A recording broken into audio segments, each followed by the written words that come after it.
2 divisions of South Vietnamese, then one, well, he actually said 2 because he thought 2 guys were shot down, then 2 airmen. And that kind of typified what I thought was the American ethos or the lack of understanding of Vietnamese culture, where these guys had not established meaningful relations with these people. Anyway, thousands of South Vietnamese probably died as a result of us not wiping out all these North Vietnamese troops out in the open. In the meantime, 12 Americans died to save ICL Hamilton, and 1 Navy SEAL, a guy named Tom Norris, won the Medal of Honor justifiably in rescuing ICL Hamilton. And that part's a great story, but I would still argue that it shouldn't have been done that way, that thousands of South Vietnamese troops died because we rescued just 1 man. So anyway, there were things we didn't do right. The story of the American Marines that I have in there, some of this is new information. John Ripley, who's the main warrior in the book, was an incredible guy. He was sort of the hero from Central Casting. He was handsome. He had a nice southern drawl. He was heroic, and his troops loved him. He was such a brazen, strong leader, he actually ordered a bayonet charge.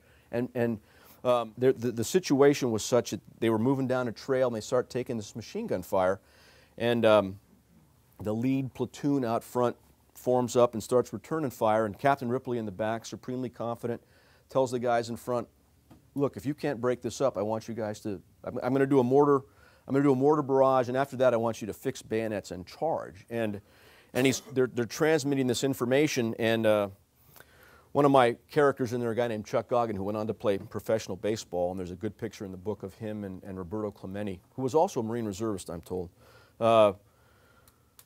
They passed the word, and Chuck Goggin passes the word to this one young, hard-charging Marine. And if you've been in the military, you understand that not everybody went to Harvard. So they're passing the word, and it's loud, and it's kind of chaotic. And Chuck Goggin, who was a radio operator, he wraps this guy on the helmet with his .45, and he passes the word. He says, "Fix bayonets." And the guy looks at him with complete sincerity, and he turns, and the world's going off around him. My bayonet's not broke. And so anyway, no, then he had to show him. But the upside to that story was Ripley passes the word, fix bayonets, charge, and these Marines let loose with these rebel yells, and the North Vietnamese take off. And not one Marine, miraculously, was wounded in the event. So, in talking with Chuck Goggin just recently, who adores John Ripley, adored John Ripley like a father, John Ripley recently passed away, he said, you know, the skipper probably wasn't very smart in having us do that. He said, he was a decent man. I said, well, explain that. And he said there was one episode out in the boondocks in the middle of bad guy country where they had set up for the night, and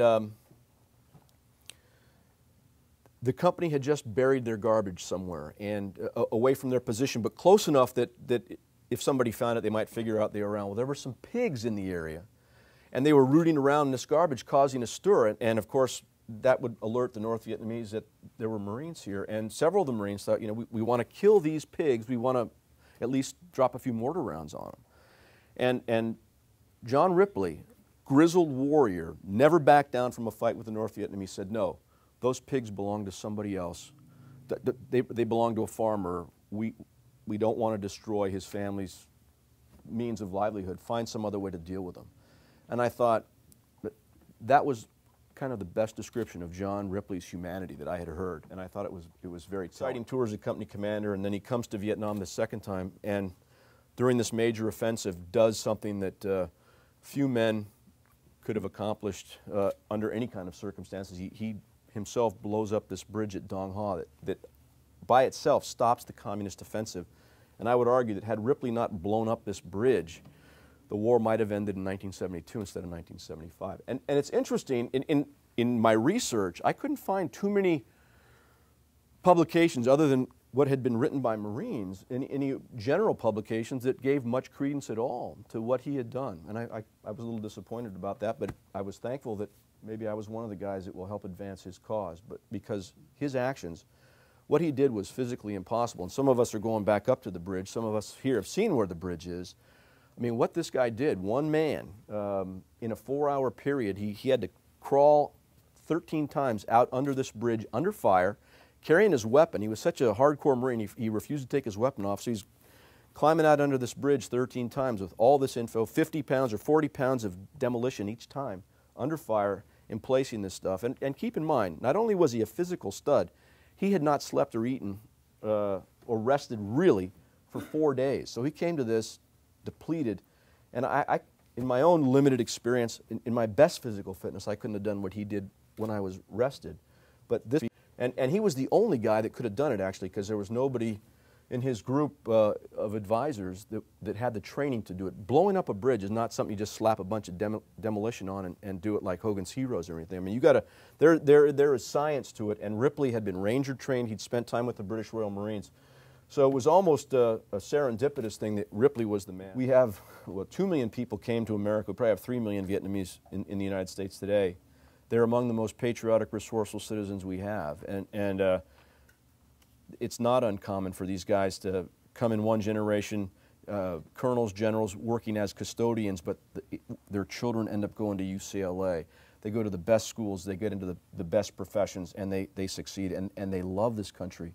They have a passion for America that most of us, because we take freedom for granted, they really understand the blessings of freedom. And it's really an honor to know these people and to talk with them and tell their stories. So anyway, that's pretty much it. If people have questions, I'm happy to talk about it, but that's the story. And thanks for coming. Yes, sir. You know, I know we're afraid of the Chinese sending 1 million troops over the border, but where was the decision made to fight a defensive war? Good question, Neil.